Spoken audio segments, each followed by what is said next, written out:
جنة تحصل للمتعبدين.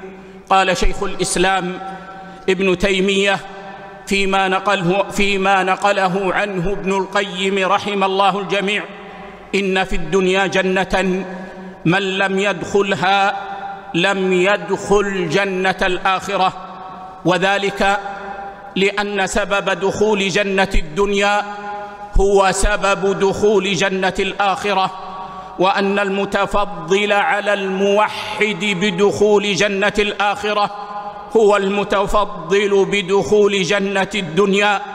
وهذه الجنة في الدنيا حقيقة لا شك فيها، إنها الحياة الطيبة التي قال الله عز وجل عنها: من عمل صالحا من ذكر أو أنثى وهو مؤمن فلنحيينه حياة طيبة ولنجزينهم أجرهم بأحسن ما كانوا يعملون. قال الإمام السعدي رحمه الله عز وجل: فلنحيينه حياة طيبة، وذلك بطمأنينة قلبه وسكون نفسه وعدم التفاته لما يشوش عليه قلبه، ويرزقه الله رزقا حلالا طيبا من حيث لا يحتسب.